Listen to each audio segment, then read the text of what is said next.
blocks over to 79th. We'll have an all-in block on the stage. 1, 2, 3.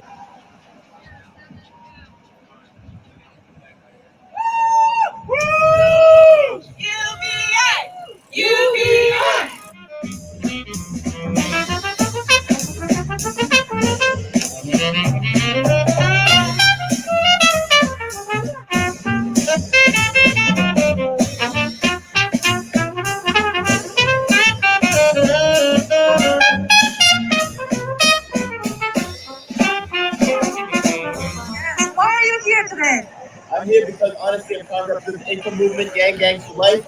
That's New York City. I got one of the best communities out here. I grew up in Washington Heights, in right by Fort Tryon Park in the Cloisters, until I was about 14, and then I moved to Rhode Island. Lil Rhodey is the nickname, Lil Rhodey. I was there for high school and college and grad school. And then I came back a few years after that. I met my wife on Match.com, actually. And long distance. I was in Rhode Island. She was in New York. And then I ended up transferring from CVS. I worked at a CVS headquarters in Rhode Island. And I transferred to a specialty pharmacy in New Jersey.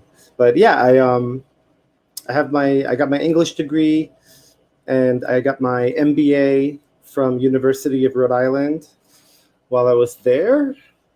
And I kind of just floated around the healthcare industry, healthcare/finance. I worked in the finance department for CVS at their headquarters. Transferred to specialty pharmacy. I got a lot of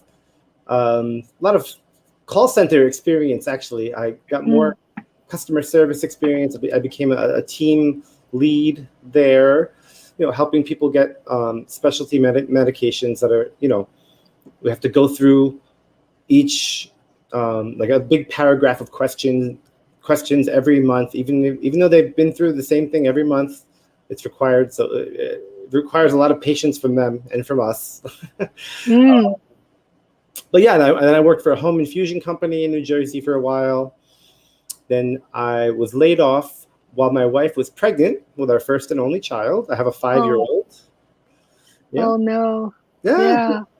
Oh no, but it's okay because it led me here. Yeah. I decided. Well, I got unemployment for a while, about a year, and then I just decided it's not worth for me to pay somebody to watch my child.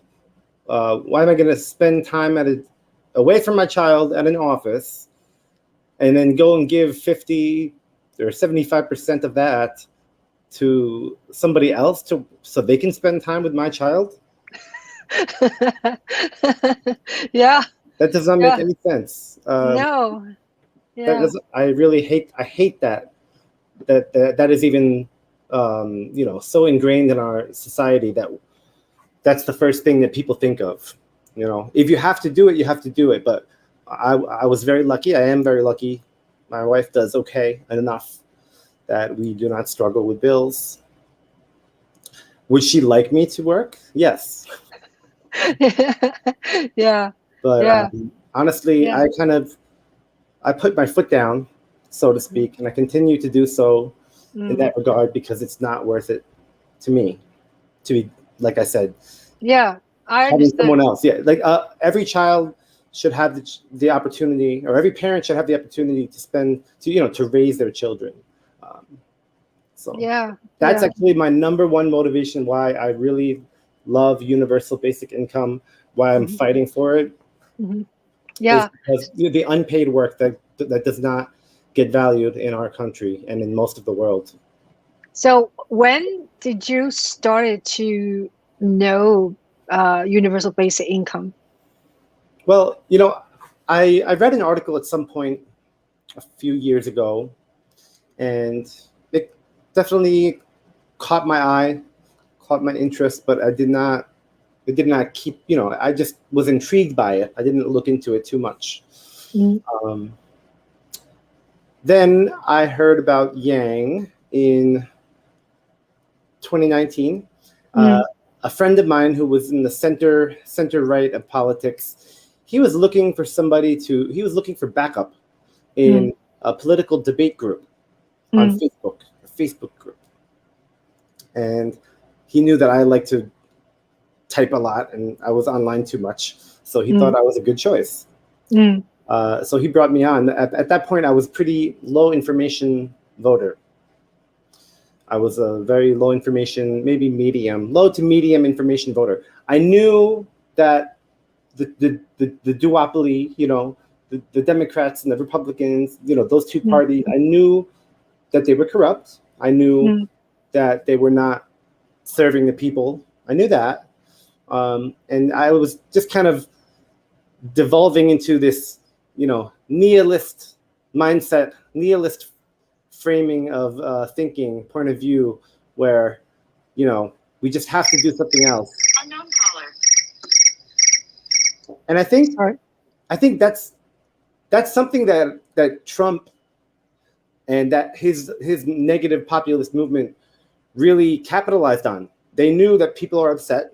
It's a populist movement.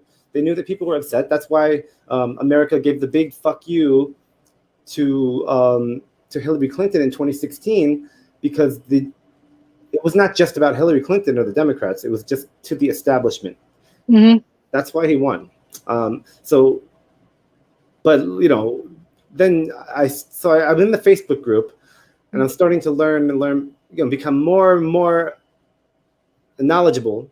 I became a more high information voter, and once I did that, I became more left, and before that, I was thinking, maybe they're right. Everybody hates Trump. They're always talking about him so much. Why are they so obsessed? Meanwhile, I'm not even up to date. Like they put these narratives out there for us to latch onto, and so many people are bored or not using their time efficiently, and they are actually engage, they entertain that. So that's why it works. So, but once you become knowledgeable, in my opinion, you could still see there's bias. There's a lot of bias on both sides.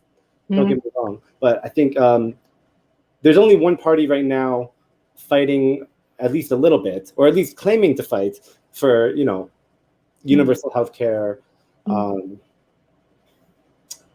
like strong welfare, strong social safety net, stuff like that. Pro-choice. There's really only one side right now, and this is because of strategic. I think this is because of strategy. The Republicans, they used to be the only ones that were using. They were the main ones paying corporations, and then when Clinton came on, he started to rebuild the Democratic Party kind of in the same model, and then they didn't have that niche anymore. So they started to kind of pander to racists and homophobic people, stuff like this. So all this to say, I became more high information. I became more knowledgeable, and I opened my eyes. And so little did my friend know, he wanted backup, but I became the opposite. Became the opposite, the backup that he needed. And I learned about Yang in 2019. I was not completely convinced. And then, I didn't hear. Did you know universal basic income before you met Andrew Yang? Before I met him? No, before you know Yang movement. Or I had just read that one article. Okay. Yeah. Oh, is that me? Let me turn that off. Sorry, I have that on my computer. Oh. Turn that off.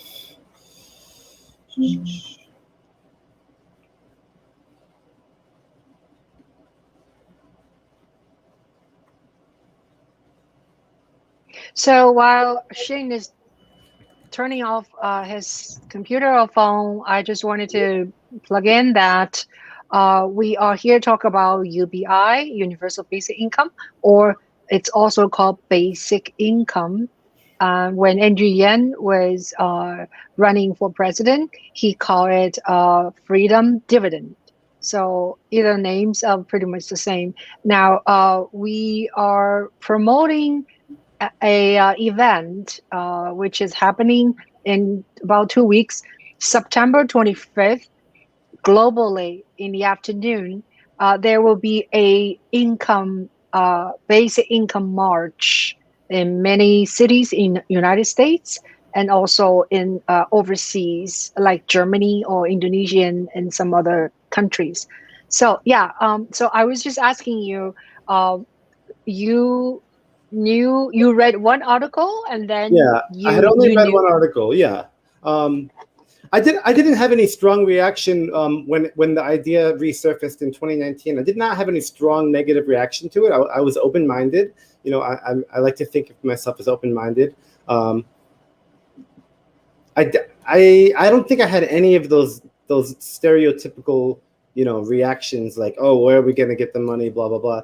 I just kind of already knew that people were skimming money, that everything was already inefficient. So if we can just figure out a way to make people accountable for that, we're going to have plenty of money left over to put towards good use and put towards the people.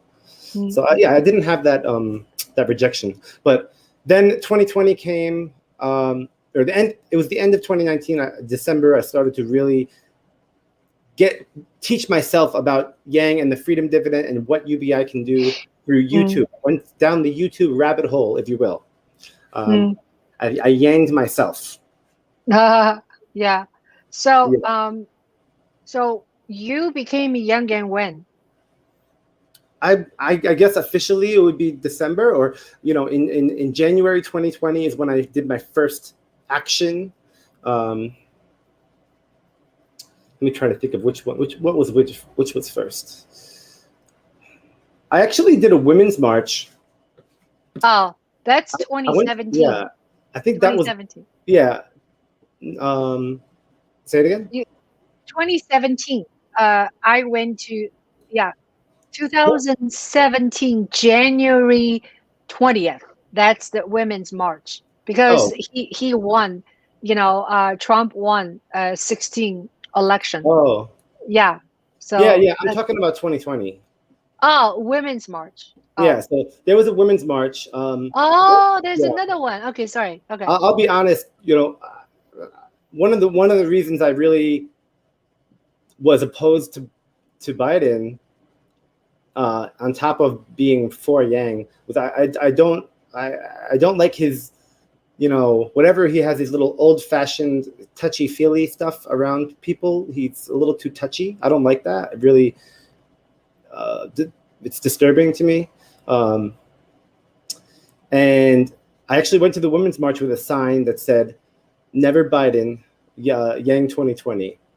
That was actually my first, I think, activist type of thing I did for Yang. And then later in the month, I went to, I was in a Facebook group, Yang Gang Facebook group, and they needed people to go knock on doors in New Hampshire. And I'm here in Queens, New York City. They needed people to drive people. You know, they had some volunteers already. They wanted more volunteers. They wanted drivers. Right. And I volunteered. It's actually a funny story, kind of funny. I mentioned to my wife really briefly, we were about to go to Colombia for vacation. And you're married. You know how sometimes you say something to your spouse and you tell them, oh, I think I'm going to do this, or I might do this. And they're busy or something. And they kind of just like, yeah, okay. Or like, they say okay, but they're not really listening. They did not register yet. Yeah, it was something like that. And I could tell she didn't. Yeah, I basically did my part. I told her. And then we went to Colombia. I enjoyed my vacation. When I was in Colombia on vacation, I was actually on my phone too much, and I was really in the end of really yanging myself, really seeing all the different memes, the information graphics, the infographics, the statistics, the videos, and I didn't mention to my wife until it was a couple days after we got back to New York, where I was going to leave. I I think it was the day before or 2 days. Day before, I was like, yeah, going to New Hampshire for the weekend to knock on doors for Andrew Yang. She's like, what? Yeah. I had never done Yeah. anything. I'd Yeah. never done anything like this before. I'd never volunteered for a political candidate in my life. Yeah. So Um, which area did you go in New Hampshire? Do we you were remember? we were in Nashua. Oh, you're in Nashville. Okay. Yeah. The first night there was a Manchester, New Hampshire debate watch party at a movie theater. Oh. You were not there, were you? No. I don't think I was there. I was there the first time is January 1st. There's a January 1st, Andrew Yang appeared in the morning. So I drove there. You know, I started driving like 6 o'clock in the morning. Crazy. Yeah. And then later on, I went to New Hampshire. I stayed there for 3 weeks. Oh, wow. Yeah, you got me beat. I was only there for 3 days. Okay. But just going, getting into the rhythm, I drove everywhere. It was me. I picked up 2 people from Queens, and I never met them before, never talked to them before. Yeah. I got to know them on the way, and they were great people. Just like the math is on your side with Yang Gang. If you're picking up 2 random Yang Gang people, they're probably going to be good, fun people usually. Yeah, I know. Because when I got to Iowa, we supposed to pick up someone from California, and this person ended up very awesome. Adam Burton, I picked him up from the airport, and then we became really good buddies. So this time in August, I went to California. I went to see him and saw his performance because he's a musician. Yeah, he's the one in my film appear many times. And he sang, something and just kind of like, But anyway, you're right. You pick up people, right? Yeah. So I just picked them up, and I got in a groove. I got in a rhythm, knocking on doors. The first couple times you're a little nervous, and you like to have somebody with you who's done it before. But after a few doors, I was ready. I was like, I got this. It's just about having conversation with people, and that's the most important thing. That's what we're continuing to do now, trying to spread the word about UBI and the Basic Income March. It's just about having a conversation. You see what's important to them, and the great thing about UBI is 9 times out of 10, whatever is important to them, you can probably tie it back directly to how UBI and how UBI would help. Especially, UBI would help civic engagement. This is a big argument. A lot of people they're on the left, especially, the problem with UBI is that they think that we have bigger problems that we need to fix first. But the problem with that is that we don't have the time or the mental bandwidth to even engage and even to participate or even to learn about these things. We don't even know about these things because of how bogged down we are with a second job or just the stress of making ends meet for most people. Yeah. Once we have UBI, then we can participate more, and then we can fix the rest of the problems. Yeah. That's true. So yesterday we had a clubhouse discussion. There was a pretty heated discussion between Sophie and Peter. Hi, Peter. Peter is in audience right now. Thank you for being with us, Peter. So people always ask about where is the money come from? How do you answer this question, UBI? Well, I mean, the number one answer right now, because we don't have a specific policy to point to, is that there are many different funding mechanisms to use. If you're going back to the freedom dividend that we were talking about for a long time from the 2020 run, we know it's a value-added tax of 10%, which is half of the usual rate in Europe, and staple goods are exempt. It's most a lot of it is closing the tax loopholes that Amazon, Walmart, and other tech companies have, and the fact that we're literally the only industrialized country out of, I think it's like 163 that does not have it. I think that in and of itself is a very convincing thing to tell people.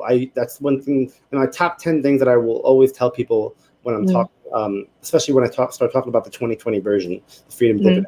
Now, with Yang's New York mayoral run, we actually had a even better, maybe even more persuasive, even more persuasive, more realistic, even funding mechanism, which was to just simply tax vacant land at its market value. Because right now, the loophole or the way that the laws are written in New York is that they're typically taxed at about 1/5 the market value if it's vacant land. So so fixing that, taxing them at market value is something that Yang got a lot of YIMBY, yes, in my backyard, pro housing, pro building more housing support. He got a lot of support from the far left, socialists, and also real estate developers. It's the only thing that socialists and real estate developers can agree on wholeheartedly is let's develop more land, let's build more housing by taxing people what they're supposed to be taxed. So that's very convincing to me. There are other things like, we obviously have the carbon dividend is something that I believe strongly in, and that needs to be implemented as well. Just measuring the impact on the environment of whatever the production process is having, and then tax appropriately. Yeah. So let's talk about the march. So tell us on 25th in New York City, what is the plan? Well, we're starting at 123rd Street in Amsterdam, between Amsterdam and Morningstar Avenue. We have that street is closed off. We will be marching from there 1 mile up to 143rd, up to Johnny Hartman Plaza.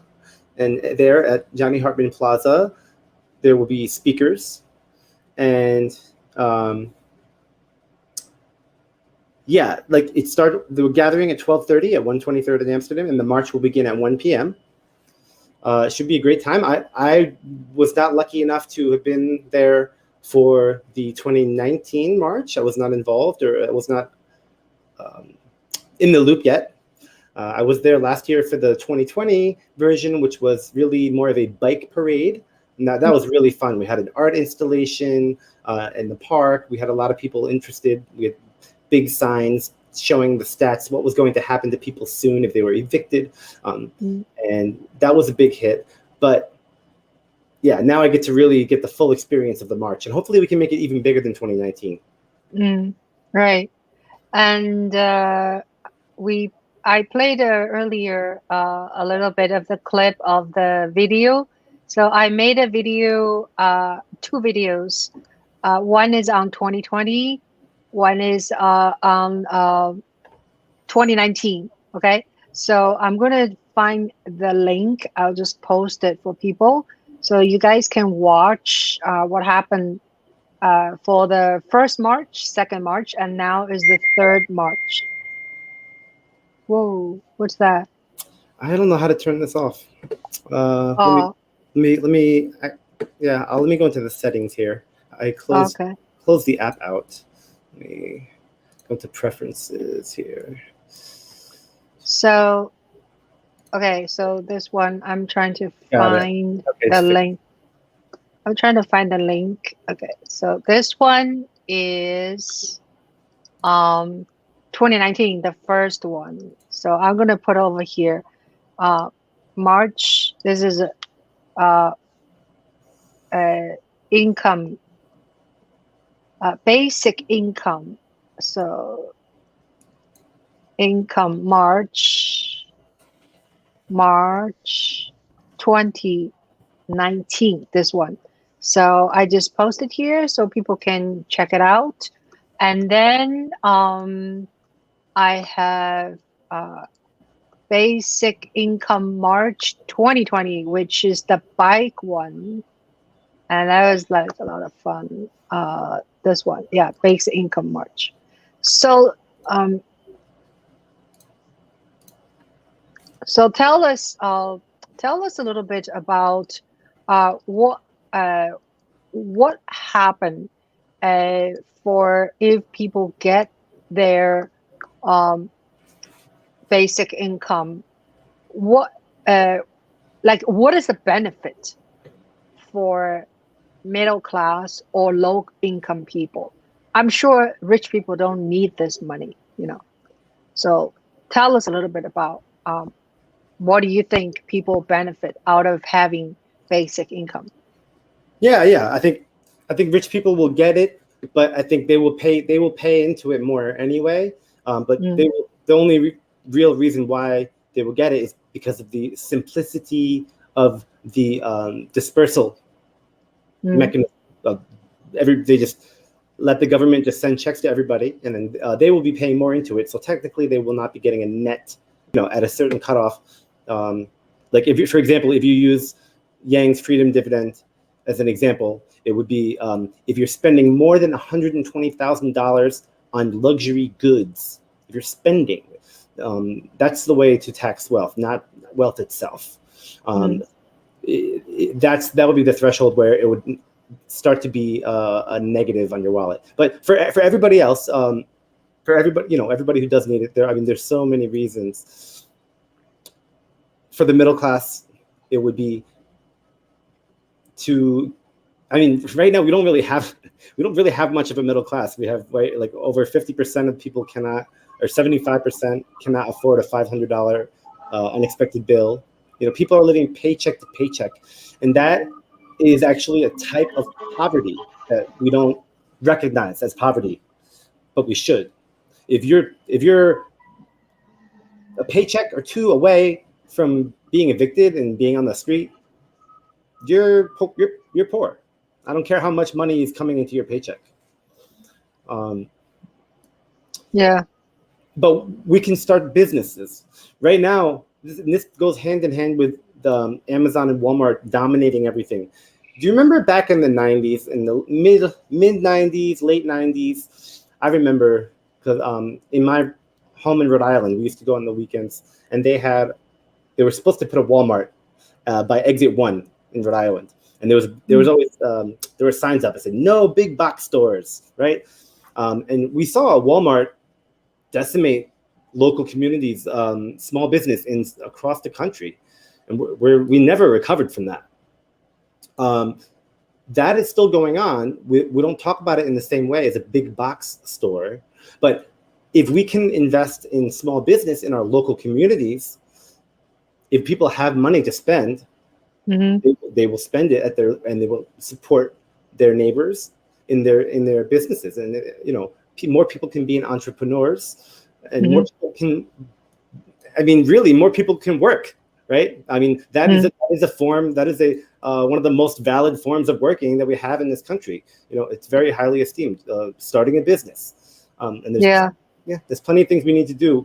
We need to help our communities and do volunteer stuff, nonprofit. We need to help take care of our grandparents and our parents and our children, but also we just need to prop up small business and revitalize our local economies. That's something that really needs a kick. We need a kick to kickstart that. Mm-hmm. So that would And be also, a big way. it is when people have extra income, they will spend on economy, and that actually could be possibly stimulate the economy. They say for about like 12% if it goes well. So that people don't think about sometimes that way. Exactly. And Being yeah, able to start a business, and also and being able to keep it going, because the customers will actually be coming into your door. right, right. And then there's a very interesting sort of philosophy when I listen to Scott Sentence speech or podcast or interview. It's like he brought up a very sort of refreshing idea, because everybody, right, has a format. You After you graduate from high school, you go to college. After you go to college, maybe you go to master degree. Then you come out, you find the best job, and you work, right? That's kind of, and then you get married and you have kids and you have family, you buy house, kind of like that kind of a, traditional way. But Scott says that, why do people have to work? It's like that. Such a refreshing, right? Like, why do you have to work? Can you just work for pleasure, not work for work, right? Right. So, Yeah, it's kind of redefining how we think of work. If we're benefiting the people around us and we're enriching their lives, helping with community projects of learning and solving problems, there's a lot of problems that we need to solve. We need more people working on them, and that can happen. Now, will I defend somebody's right to collect their freedom dividend and to sit on the couch and watch TV all day? Yeah, I will, because that's not there. At the end of the day, that they're in the minority, and people who will do that is not going to be as much as some people would like to think, or as much as people like to think when they're trying to refute the idea of UBI. It won't be that many people who do that. And in Stockton, California, they had that the trial, the UBI pilot, and there were 125 families or 125 people who received this, and full-time employment rose from 28% to 40% in 1 year when they received this. So we have the evidence already. We have so many trials and pilots already. We know that, and so that's one of the clearest ones that I like to tell people. So it's not going to make everybody a couch potato. Yeah. So what is the statistic about Republican side? Anybody is raised for the politics or positions? Anybody is running for UBI at all? Do you know? Or using UBI for like Republican? Is this UBI thing is only Democrat idea, or I'm saying is that does anyone in Republican side is for this idea of basic income? Yeah, I mean, there's nobody like prominent right now. I mean, you'll see, especially in Congress, when people were trying to just get the cash relief out, the pandemic cash relief. Yang and his organizations, Humanity Forward, and other people lobbying the Economic Security Project, the Fund for Humanity, they were able to get people on board for this. There's somebody, he's not really like a big national name. There's a mayor who committed to a pilot here in New York, the Republican Curtis Sliwa. He doesn't have a very good chance of winning, but it's great that he came out supporting a pilot. I don't think I will say I am for a universal basic income, but I don't like how his pilot is universal, quote unquote universal. You can't really have something universal in a pilot, first of all, so that's why I put quote unquote. But in the sense that it's not means tested, they would. Why not? Why not? Why not what? You cannot put universal on pilot, you said. Because universal means everybody. So if you're taking a sample of people, by definition, you're already not doing, it's not universal, really. People will still brand it like that, and he is branding it like that, which is fine. You want to spread the word about UBI.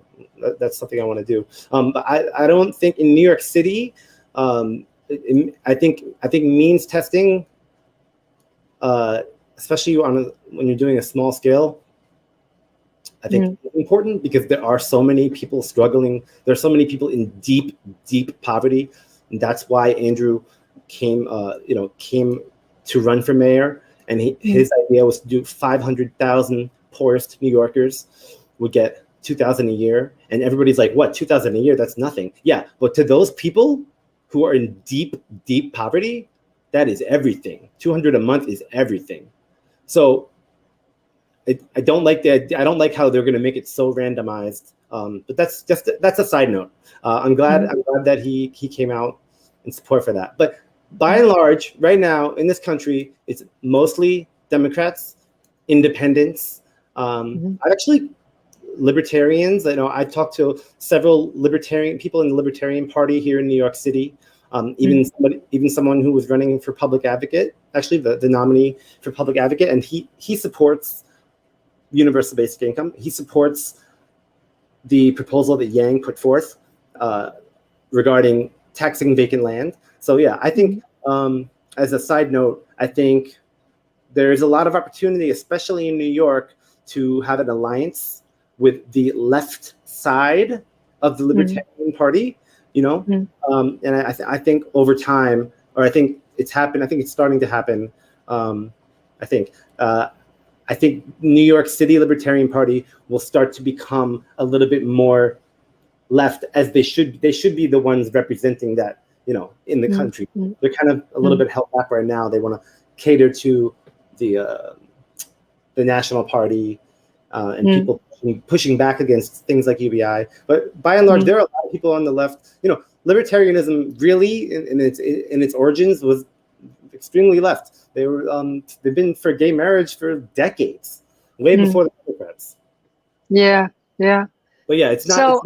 It's not a left or right idea. It's a forward idea. It's for anybody who, because you have people like Milton Friedman, who supported something like a basic income. You have a lot of people on the right who, in the center, who do recognize the benefits that it can have, and also it's a way to, you know, we don't want to dismantle the safety net. The safety net is not doing much of anything right now anyway, but nobody reasonable, actually representative in this movement wants to just like blow up welfare overnight. What we want to do is we want to take care of people and lift them up so they're out of poverty, so that they no longer need a social safety net. Over time, you know, I think we could see those welfare programs not be needed as much, and you know, maybe like 100 years, 200 years down the line, maybe we don't have them at all. Maybe, you know, I mean, it depends on how hard we fight to make sure that everybody gets out of poverty. Right. So, what country has been utilized this method? Do you know? Country like other than United States? What country has done UBI? Yeah, or similar to UBI. Oh, you're putting me on the spot. I think South Korea. I believe they have something. I know. In this country, we have a state, Alaska, right? Has a dividend similar to UBI, right? That's right. They have an oil dividend. Yeah. But they get somewhere between it changes depending on the profit for the state, but it's like, you know, 1,500 or 1,000 or 2,000 per year. Right. I saw a check when we were in Iowa in January, in 2020 January, in Iowa canvassing, and someone, his name is Gregory from Alaska, and brought his check. I think it's like 1,600 for the previous year. Oh, really?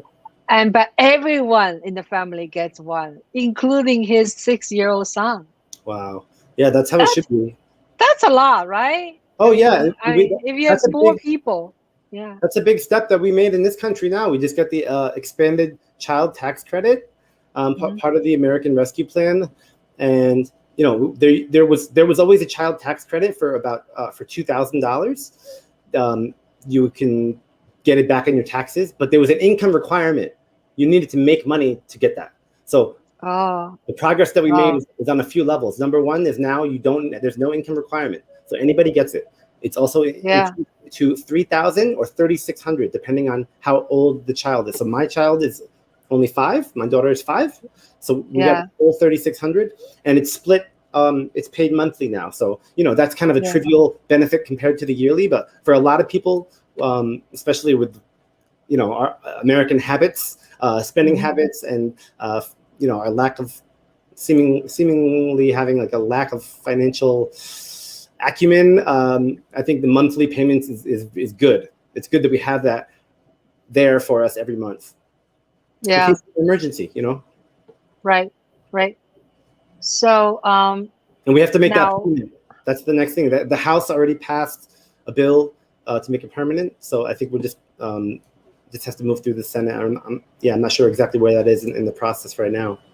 oh, so what is the hurdle of having this movement? Like, who do we need to convince? Is it the lawmakers, uh, or general population needs to be educated, or what? It's both. We need the general population to wake up and to call the representatives every day and to get on their ass. You know, go down to this. You know, go down to your representative's office. Call them. You know, you can now. You can. There's things you can do online, like you can fax them. You can email them. Those are good, but calling and actually being persistent until you actually speak with them, or at least leaving the voicemails. You know, telling them your stance is very important. But I mean, let's face it. I think the number one target right now, in the way that our government is set up, and the way this country is set up, is we have to convince the corporations, right? We have to convince them that more money in customers' hands is good for them. It shouldn't be very hard to convince. It seems pretty straightforward to me. But corporations, politicians, and the people fighting for it. Yeah, that's well said.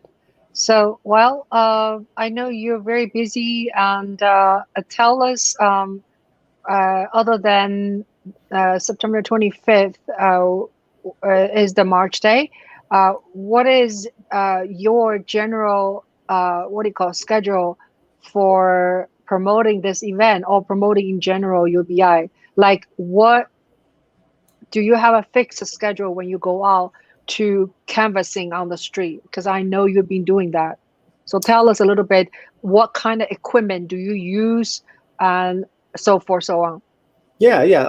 There's no fixed schedule yet, although I can say definitely we'll be doing at least 2 events per week. We only have 2.5 weeks left until the 25th. I have been utilizing something I started back in the Yang New York campaign. I've been utilizing a video on the streets with a table. So we'll do a tabling event with flyers, with information on UBI and the march. And then I will play a video. I have a battery pack that I hook up to a monitor and a speaker, and I play videos talking about UBI. Right now, I've been using one that features Martin Luther King. He called it a guaranteed income, and he spoke about it a lot. He wrote about it a lot in the last few years of his life before he got killed, assassinated for what he was trying to, you know, the racial and economic justice that he was fighting for. They did not like that. So I had a video playing, and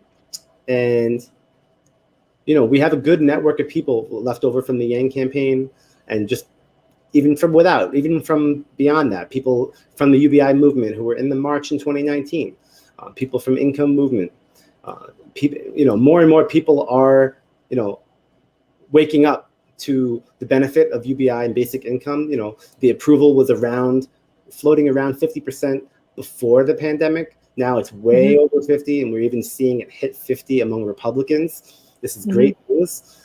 So we just have to keep fighting. I'm doing about 2 times a week. I will be there Friday, Washington Square Park at 6 o'clock. We should have a good number of people there this Friday. Oh yeah. Yeah. That square is always full of people and full of activity. Yeah. Yeah. That's people have great. been telling me to go, so we're finally doing it. And we also have the help.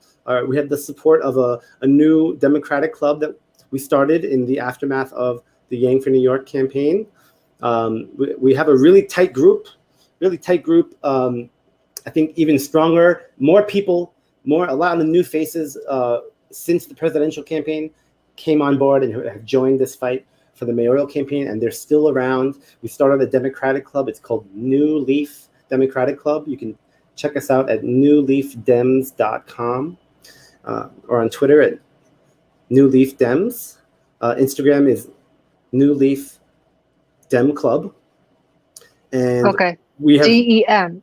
yeah, and we have made the Basic Income March our #1, our first priority project to promote. So I've had maybe at least a half a dozen events already, and there's always usually at least one or two people from the club that come. So that's great. So yeah, we're gonna continue to prioritize that, and I'm running for the organizing committee chair of the club.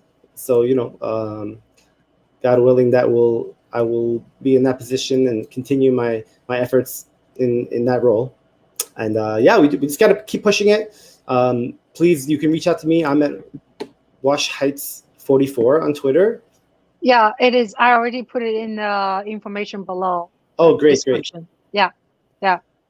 So you can keep you posted on if you're in New York about what's going on, or if you're not in New York and you want to come down for the march, please do that. If you're in the tri-state area, like maybe Nick in Connecticut or wants to come, or Chris in Connecticut, or Webster in New Jersey. Maybe some people from New Jersey want to come to promote the event even before the 25th.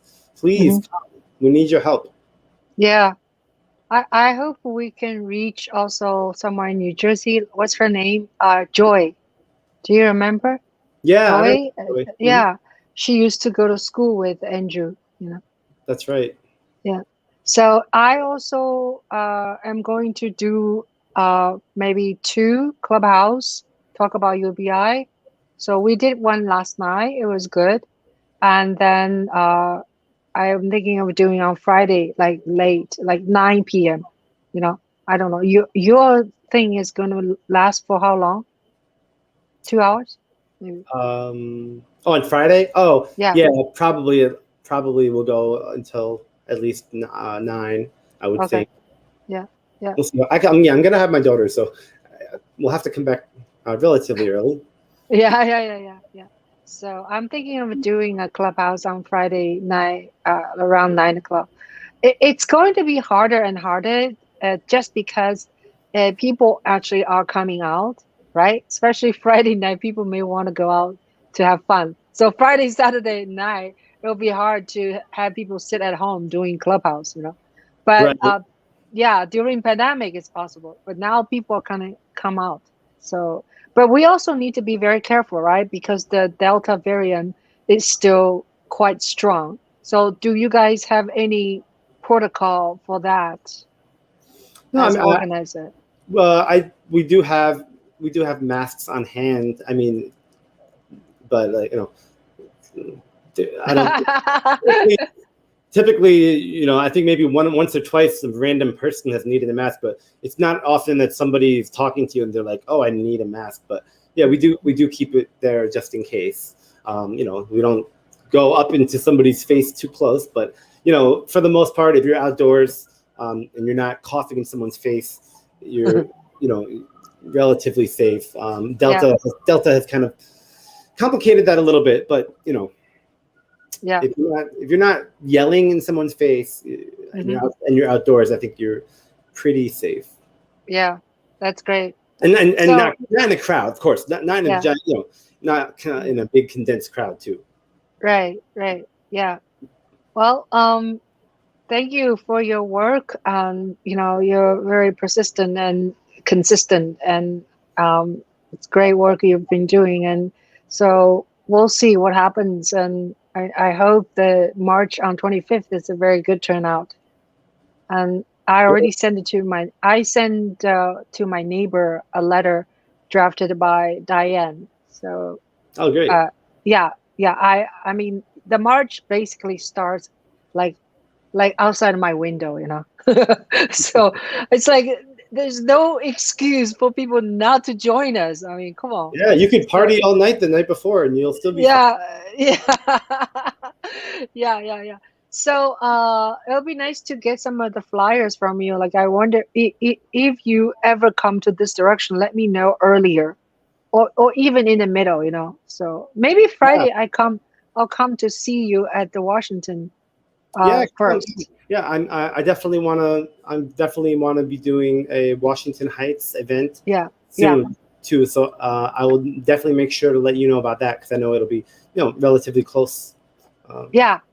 No, I need that sooner than later.